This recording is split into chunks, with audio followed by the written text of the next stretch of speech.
¿Qué tal? ¿Cómo te encuentras? Espero que muy bien. Y pues bueno, te doy la bienvenida al video. En este video vamos a hablar sobre la célula.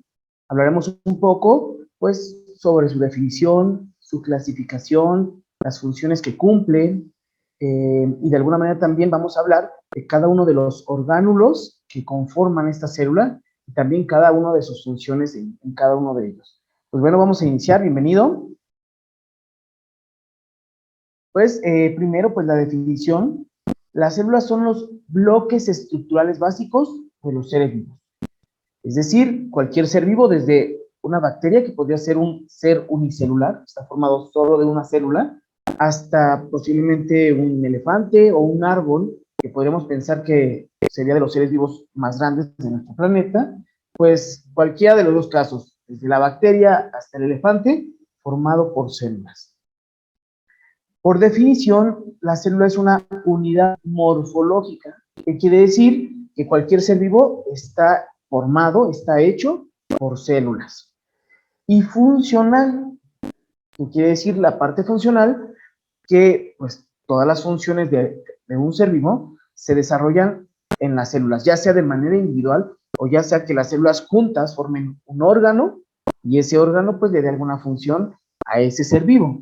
Por mencionar algo, el estómago de un ser humano, formado por miles de células, y en conjunto, ¿qué hacen? Pues de alguna manera ayudan a la digestión, a digerir, a descomponer los alimentos para posteriormente utilizar sus nutrientes.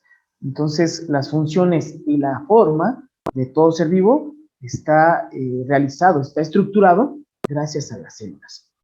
Se estima que en el cuerpo de un adulto, de un humano, puede haber entre 10 y 100 billones de células. Pues obviamente esto depende también del tamaño, la forma del ser humano, del peso, digamos, o la masa corporal que tenga, de la estatura, pero bueno, de entre 10 y 100 billones de células podría estar formando en conjunto a un ser humano en edad adulta.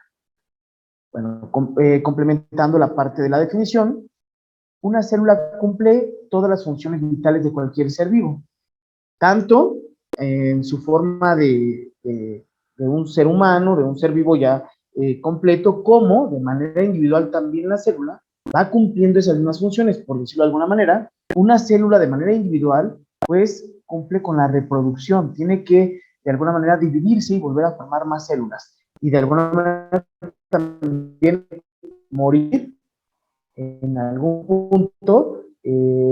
Está programada su apoptosis. La apoptosis pues es esa definición para la cual la célula programa su muerte, para que siempre exista un control en la cantidad de células de dicho ser, cualquier ser vivo.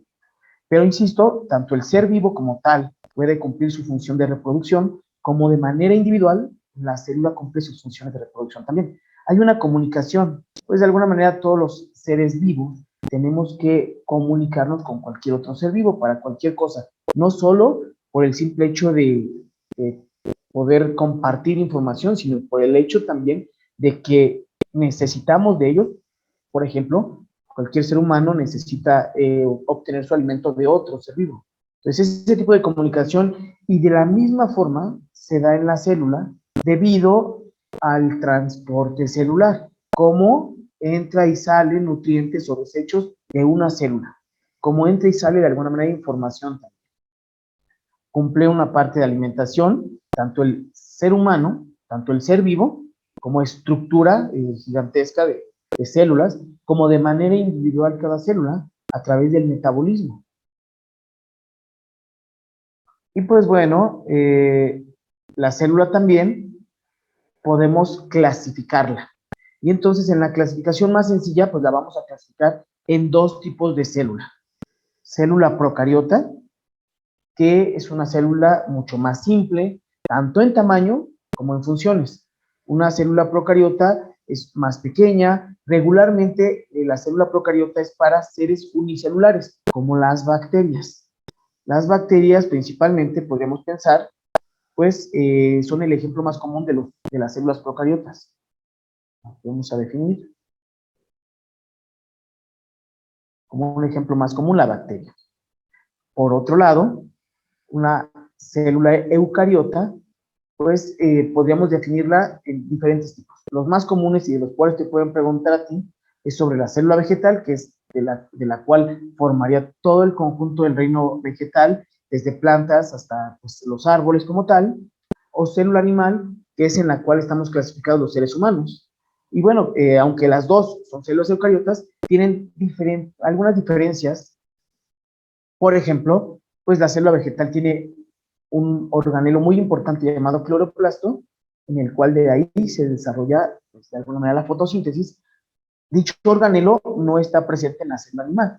Entonces, bueno, tienen ciertas diferencias en cuanto a organelos, que obviamente le dan funciones y tareas distintas a cada uno de estos seres, pero los dos clasificados como célula eucariota. Ok, entonces vamos a hablar un poquito sobre las características de una célula procariota. Una célula procariota, como te mencionaba hace un momento, son células muy pequeñas, que van desde 1 hasta 10 micrómetros. Principalmente su reproducción es por fisión binaria. Una célula genera otra a partir de ella. Podría partirse y generar dos células iguales. Por lo tanto, el ADN siempre tendrá la misma información. Las células se van a reproducir de forma binaria. Cada una de ellas, cada una de las células hijas, tendría la misma información. No va a haber una recombinación genética y por lo tanto siempre serían células con las mismas características. Algo bien importante en una célula procariota, y que es lo que de alguna manera la va a diferenciar dentro de una célula eucariota, es que no tiene núcleo la célula procariota. El ADN que tiene se encuentra distribuido a lo largo de su citoplasma, tal como se logra ver aquí en la imagen. Este ADN no se encuentra protegido por un núcleo tal como lo hace la célula eucariota. Y bueno, pues los principales ejemplos para una célula procariota es bacterias o arqueas. Son seres vivos que pueden ser, o que la mayoría puede ser unicelular, que con una célula ya forma el ser. Ok, vamos a continuar ahora con la célula eucariota. La célula eucariota es aquella que ya tiene un núcleo definido, tal como se ve en la imagen. Ya tiene un núcleo en el cual ahí protege como tal ya la información genética, el ADN. Su tamaño puede ir desde 10 hasta 100 micras, es decir, desde el máximo tamaño que pudiera tener una célula procariota hasta 10 veces más grande que dicha célula procariota. Como te mencionaba, ya tiene un núcleo limitado por una membrana, donde ahí protege como tal la información genética. Tiene mayor cantidad de organelos, pero también con funciones específicas cada uno. Es decir, ya es una célula más compleja, tanto en tamaño como en funciones, más organizada. Pues tiene la información genética que se puede, de alguna manera, estructurar en cromosomas. Y pues bueno, los mejores ejemplos que podríamos mencionar que son seres vivos formados por células eucariotas, pues los animales, dentro de ellos pues el ser humano, las plantas, los hongos y los protistas, que pues podríamos ahí clasificar a muchos parásitos, ¿no? Algo bien importante, a diferencia de la célula procariota, aquí en una célula eucariota su reproducción es sexual, necesita un gameto femenino y uno masculino, y cuando de alguna manera existe la reproducción celular, hay una recombinación genética. Entonces, ambos progenitores, ambas células, tanto masculina como femenina, le heredan ciertas características y por lo tanto, el nuevo ser pues tendrá características cruzadas, digámoslo así, de sus progenitores. Entonces, cada célula podría tener información distinta. Una gran diferencia entre células eucariotas y procariotas. Y pues bueno, aquí mencionar algunos de los ejemplos de los organelos que podrían estructurar una célula procariota. En un momento pues vamos a hablar de ellos. Cada uno de estos órganos que tiene adentro, tal cual tiene una función importante, y es como un ejemplo o asemeja los órganos que tiene un ser humano, por ejemplo. Entonces, por eso el nombre de orgánulos, para denominar a cada una de las partes que conforman esta célula. Pues bueno, solo por mencionar algo y tratar de ejemplificar el tamaño de lo que pudiera ser una célula con respecto a algo que sí podemos ver en la vida real, ya que la célula solo la podríamos visualizar a través de un microscopio. Pues bueno, un ser humano pensemos que tiene una estatura de 1 metro, solo por dar un ejemplo. Aquí tenemos una escala logarítmica, es decir, tenemos ejemplos 10 veces más pequeños cada vez. Entonces, si empezamos de lo que es el ser humano 10 veces más pequeño, tendríamos tal vez el tamaño de un huevo de un avestruz, y tal vez 10 veces más pequeño a ese huevo de avestruz y al huevo de gallina. Estamos hablando de tal vez cerca de 100 veces más pequeño que una persona que tuviera 1 metro de estatura. Y ahí nos vamos a 10 veces más pequeño, lo que fuera un huevo de una rana, y después 10 veces más pequeño de ese huevo de una rana, lo que fuera un óvulo de un ser humano. Entonces, solo por mencionar una idea de cómo van siendo los tamaños para, pues de alguna manera, ejemplificarlo. De ahí, 10 veces más pequeño, estaríamos hablando ya de una célula tal cual animal o una célula vegetal, de cualquier parte de lo que fuera el ser vivo, y de ahí 10 veces más pequeño, lo que fuera la mitocondria, que es un organelo de la célula animal, o incluso el tamaño de lo que ya fuera la célula procariota, ejemplificada aquí por una bacteria. Pues bueno, 10 veces más pequeño a eso ya un virus de gripe, 10 veces más pequeño a eso el tamaño ya de una proteína, 10 veces más pequeño los lípidos, y finalmente 10 veces más pequeño a esa molécula de lípidos, ya solo en lo que nos queda el átomo. Pues bueno, imagínate, si cada vez lo vas dividiendo de 10 veces en 10 veces, pues los tamaños que pueden tener tanto la célula animal, que aquí lo podemos ver, por lo menos es 10 veces más grande a lo que fuera una célula procariota. Pues bueno, solo para ejemplificar tamaños, espero que hasta aquí pues tengamos la idea. La célula es esa unidad básica que forma cualquier ser vivo. Ok, bueno, pues complementando la parte de los organelos celulares, vamos a comenzar justo con las mitocondrias. Y bueno, como definición, las mitocondrias son las centrales energéticas. En este momento que ya empezamos, pues de alguna manera a mencionar cada uno de los organelos, trataré de hacer énfasis en la función importante de cada uno de ellos, puesto que si bien tu examen tendrías de alguna manera que definir o encontrar la función de ese organelo. Entonces, las mitocondrias, pues son estas centrales energéticas.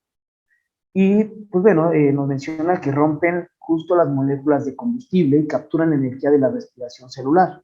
Es decir, justo en este organelo es donde se lleva a cabo el proceso de respiración celular que hablaremos en videos posteriores. Es decir, ahí es justo donde se lleva a cabo la obtención de ATPs a través del ciclo de Krebs, de la fosforilación oxidativa y toda la obtención de energía. Por eso es que son tan importantes estas mitocondrias. Están presentes en células animales y vegetales.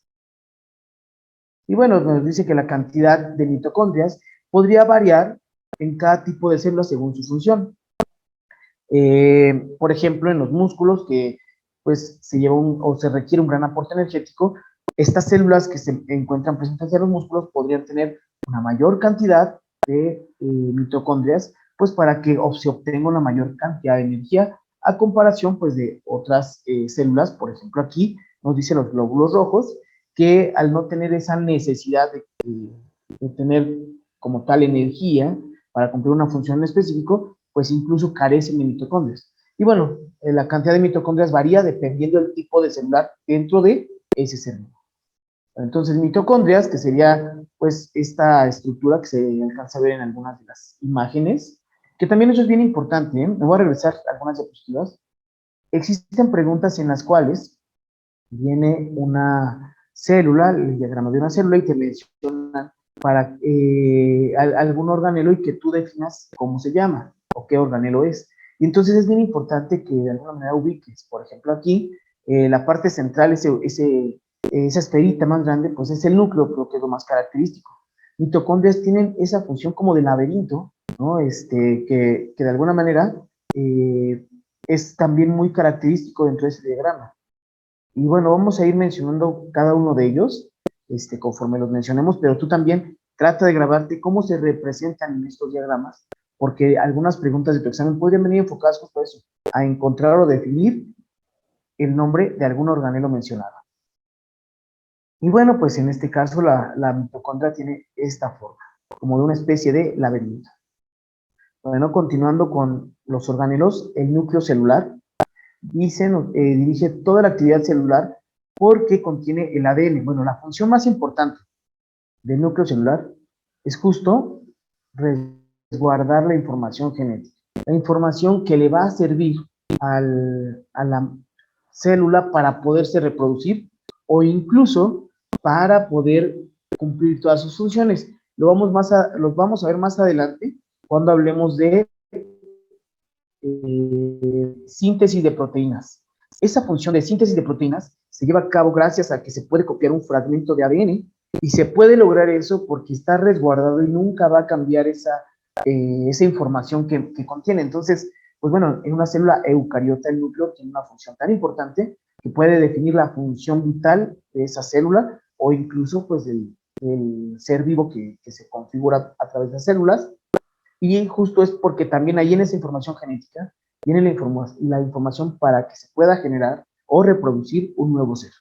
Pues de alguna manera, entonces, esa es la función más importante y lo vemos justo como una esfera que se encuentra dentro de la célula y es como esa esfera más grande. Y regularmente se ve pues de un color como morado, ya que cuando se ve a través del microscopio, por los efectos de la tinción, el núcleo se tiñe de un color morado a diferencia pues de todos los otros organelos o del citoplasma. Ok, bueno, finalmente, y continuando justo con la explicación, pues nos dice que en los animales se encuentra principalmente en el centro, perdón, de la célula, y es así como lo veremos en los diagramas, pero en las células vegetales regularmente se va a encontrar este núcleo a un costado. Y bueno, pues ahí lo vamos a ver ya cuando hablemos de la célula vegetal, que hay otro organelo que es la vacuola, que de alguna manera ocupa un espacio pues muy importante o una gran proporción de la célula vegetal y por eso en la célula vegetal el núcleo se va hacia un costado. Bueno, ok, continuando, pues el citoplasma, el otro organelo importante, el citoplasma es el líquido gelatinoso que llena el interior de una célula. Bueno, aquí algo bien importante.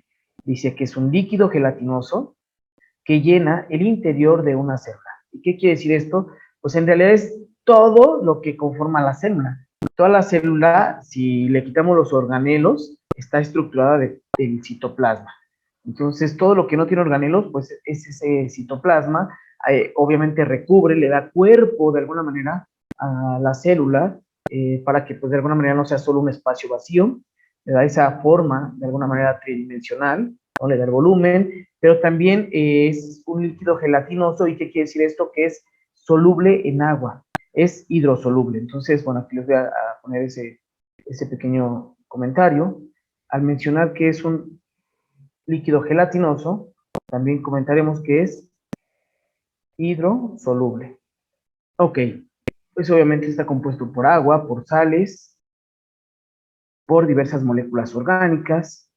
El hecho de que sea hidrosoluble le da una característica muy importante.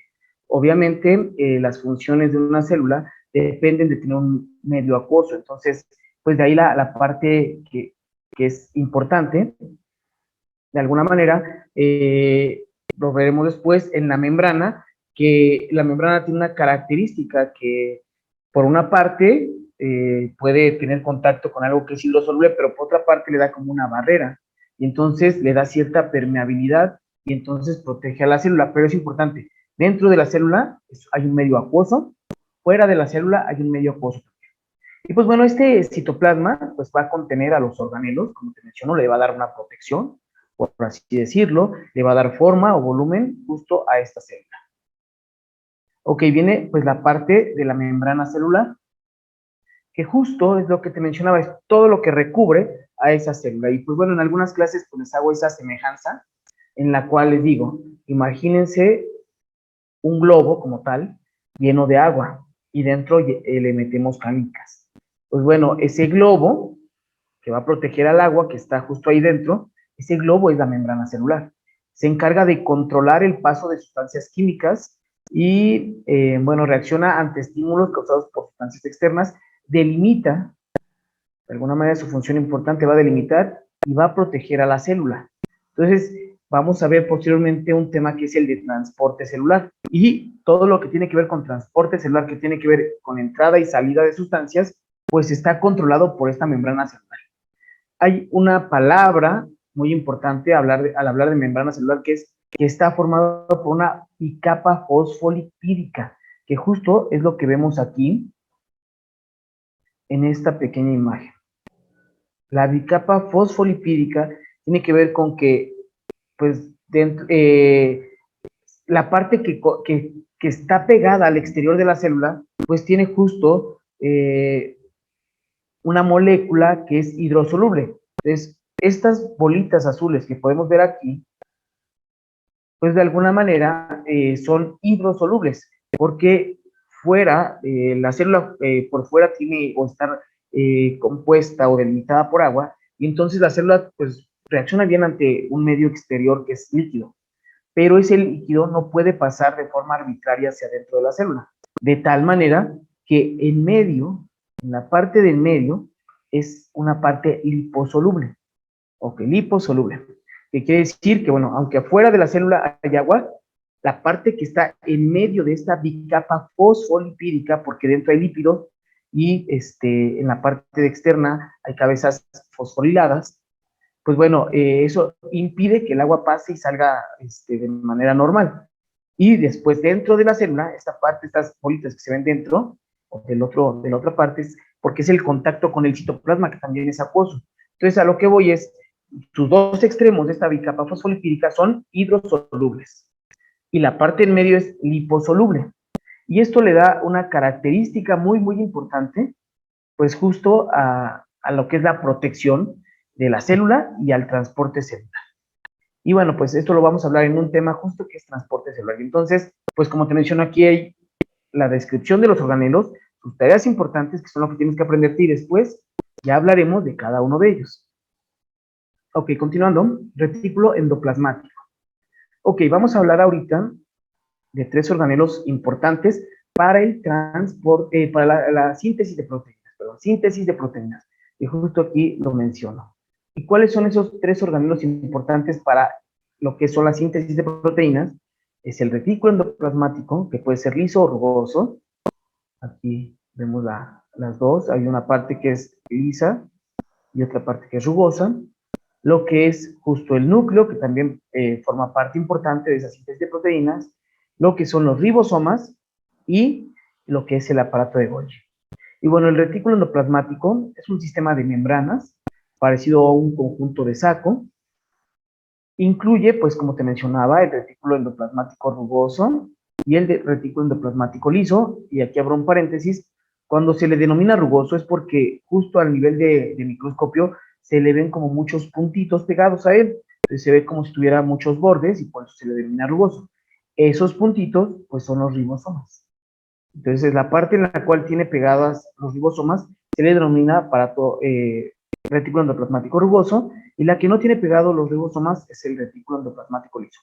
Dentro de la estructura o dentro del diagrama de una célula, el retículo endoplasmático es aquel conjunto como de laberintos que está justo rodeando o pegado a lo que es el núcleo. Entonces, pues bueno, va a ser importante en la síntesis de proteínas, como te mencionaba.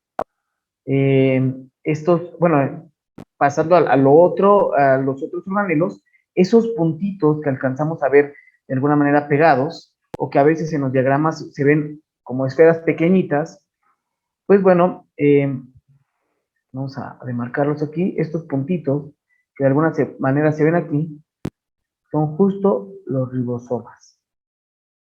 Y estos ribosomas pues son formados por combinación de proteínas y de ARN, es decir, de alguna manera llevan la información de ARN que se va a copiar para formar una nueva proteína. Entonces el ribosoma lee el ARN y une la proteína con los aminoácidos suministrados por el ARN de transferencia. Bueno, en este caso, vamos a generalizarlo en este primer video. Tanto los ribosomas como el retículo endoplasmático lo que hacen es, de alguna manera, obtener la información del ARN, que es una copia del ADN, para juntos ribosomas y retículo endoplasmático formar nuevas proteínas. Entonces, justo esto es el concepto de la síntesis de proteínas. ¿Qué son esas proteínas? Pues bueno, pues son moléculas que cumplen muchas y variadas funciones dentro de la misma célula. pueden ser desde una enzima hasta incluso podrían ser parte estructural de esa célula. Pues bueno, de alguna manera la función celular se podría controlar a través de proteínas y justo es tanto en los ribosomas como en el retículo endoplasmático donde empieza su síntesis. Viene justo el otro organelo llamado aparato de Golgi, que también es un organelo importante en la síntesis de proteínas. ¿Qué es lo que hace? Bueno, ya que se sintetizaron, ahora recibe esas proteínas y dentro del aparato de Golgi le va a dar una maduración. Entonces recibe proteínas inmaduras desde el retículo endoplasmático rugoso, libera vesículas que tienen como función entregar las proteínas maduras. Es decir, ahí empieza a darle la última terminación. Lo vamos a ver justo en lo de transporte celular, en lo de síntesis de proteínas, dentro del aparato de Golgi, lo que es una cadena larga de aminoácidos, se empieza a formar, le empieza a dar una formación cuaternaria, le incluye otra molécula, puede ser un átomo de otro elemento, puede ser una otra proteína, puede ensamblar varias proteínas que se sintetizaron de manera independiente, y entonces ahí ya darle una función. De alguna manera el aparato de Golgi, si lo pudiéramos generalizar, lo que hace es madurar, cumple la maduración. Aquí te lo voy a colocar.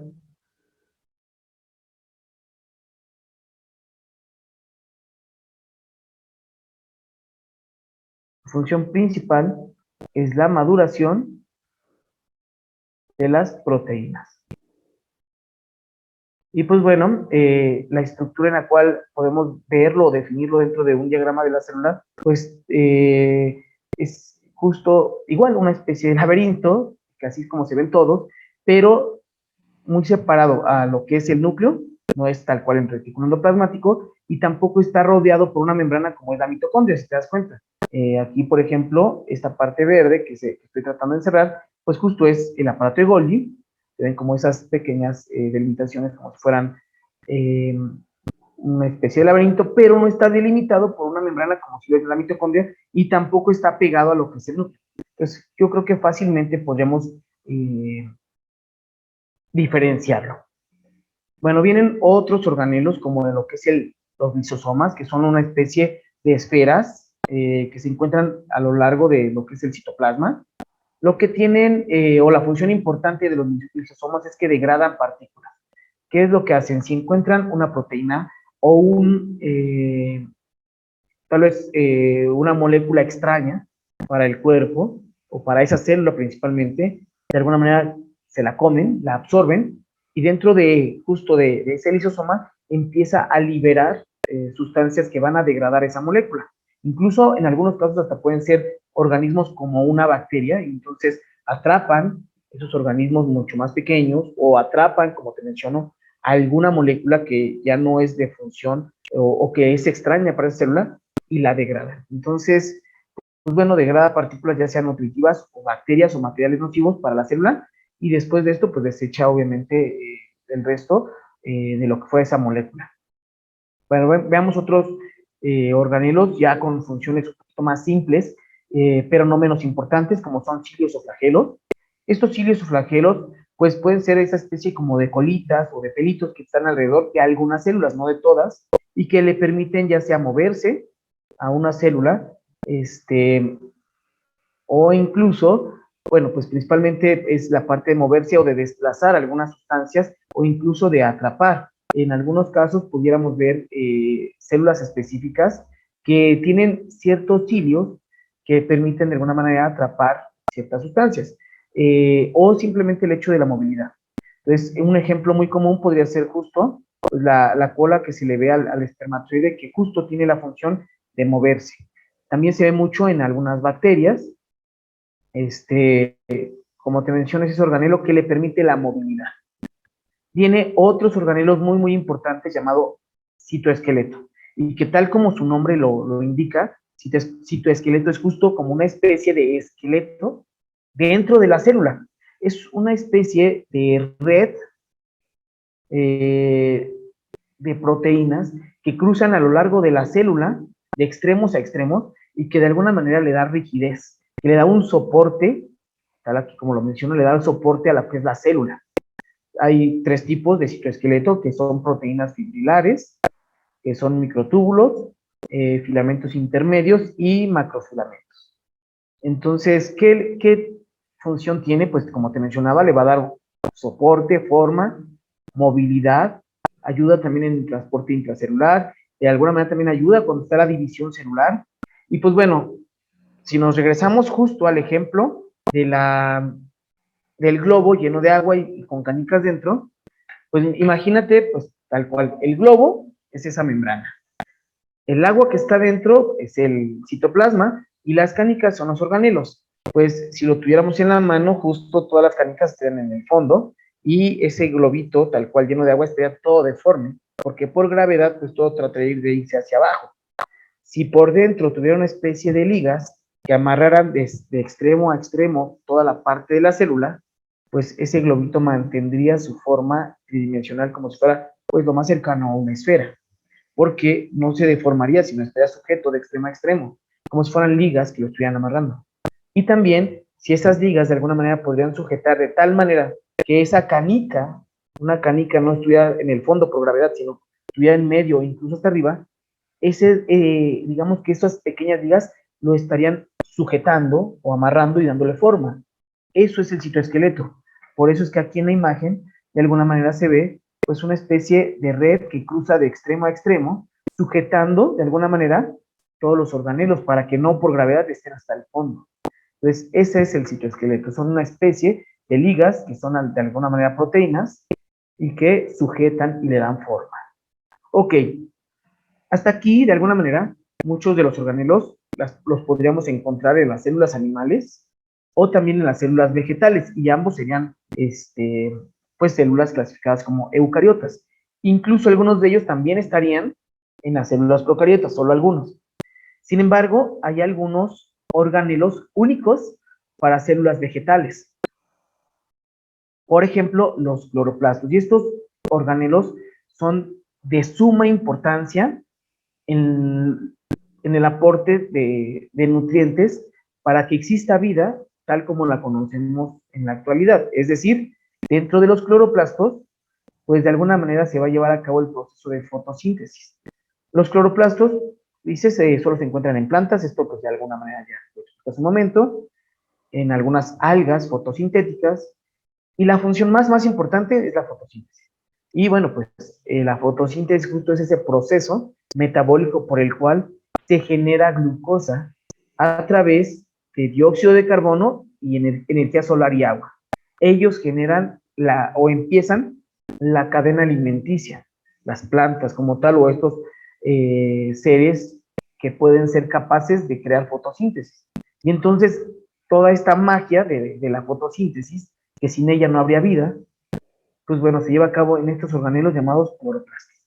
Son muy importantes y pues bueno, son únicos de la célula vegetal.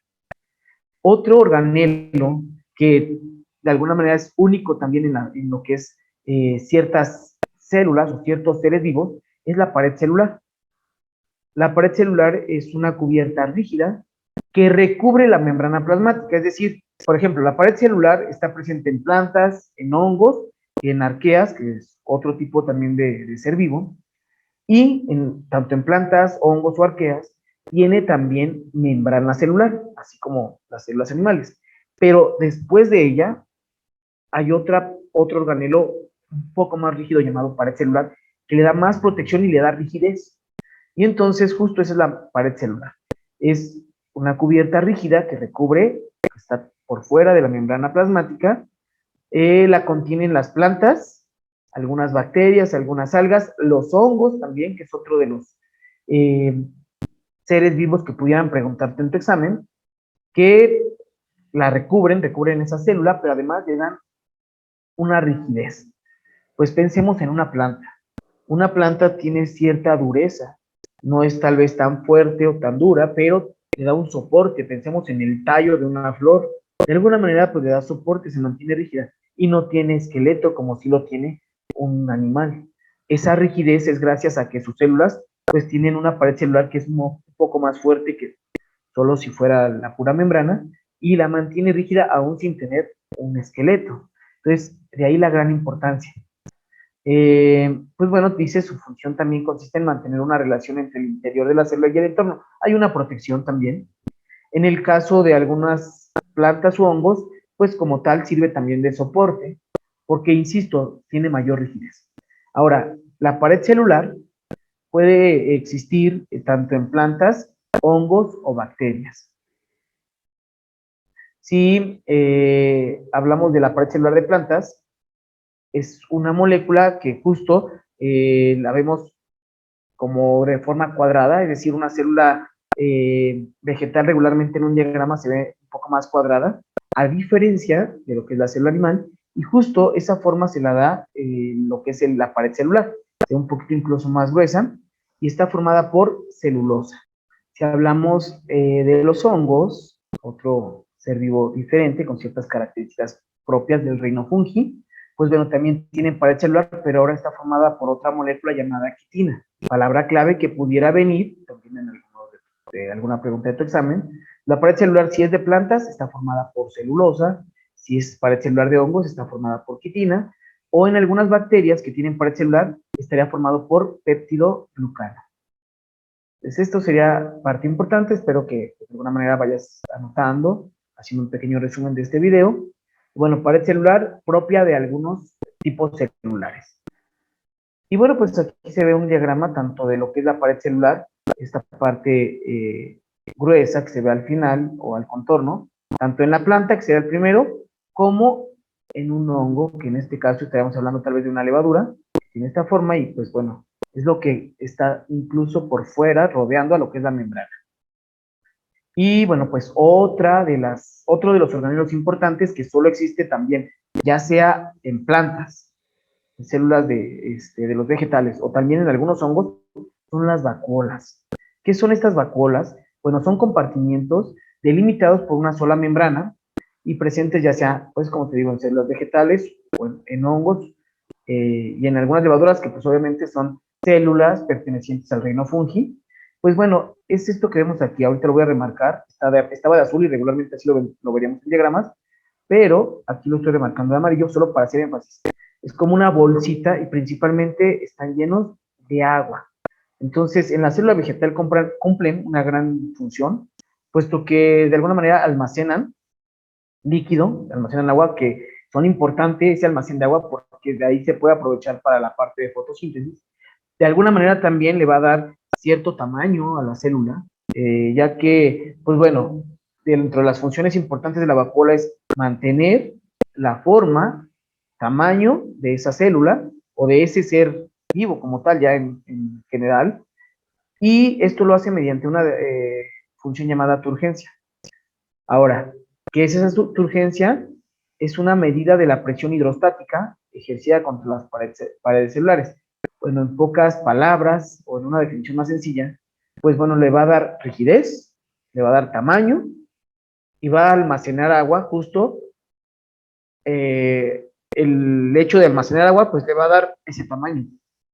Y el hecho de que almacene agua, pues le va a servir para que pueda cumplir las funciones también de fotosíntesis, que bueno, hay en una célula vegetal, pues la necesidad de un aporte de agua, pues es muy, muy importante. También puede ser un almacén ya sea para azúcares, metabolitos, lípidos, pero principalmente es de agua. Entonces, vacuola, pared celular u cloroplastos son únicos de células vegetales y también de algunos hongos. Cloroplastos solo de células vegetales. Los hongos no tienen cloroplastos. Los hongos es un tipo de célula que no puede no puede cumplir una fotosíntesis, que depende de un nutrimento de otro externos a él. No son, de alguna manera, seres autótrofos. Las plantas por separado, pues obviamente sí. Y entonces, cloroplastos únicos de células vegetales y algunas algas. Pared celular sí está tanto en plantas como en hongos. Vacuolas también está en células vegetales como en hongos. Y únicos a diferencia de las células animales. Pues bueno, espero que hasta aquí ya tengas un pequeño resumen de cada uno de los organelos y de la clasificación que te di de las células, ya que eso puede ser importante para la parte de alguna pregunta, que sepas diferenciar qué organelos sí hay en en una célula vegetal, qué organelos hay en una célula de un hongo y qué organelos sí hay en todas las células eucariotas, que ahí estaría incluido la célula animal. Por separado, qué es lo que no tiene una célula procariota. Y de alguna manera, pues esa definición, ¿no? Célula es la unidad morfológica y funcional de cualquier ser vivo. Pues bueno, te agradezco mucho que hayas llegado hasta esta parte del video. Nos vemos en el siguiente y pues espero que, como te menciono, puedas aprovechar a lo máximo la información que te comparto. Lo que subrayé es como lo más importante, lo mínimo que deberías de saber, pues para poder cumplir ciertos temas y preguntas que pudieran venir en tu examen de este tema, de la célula. Nos vemos en el siguiente, que tengas bonita tarde.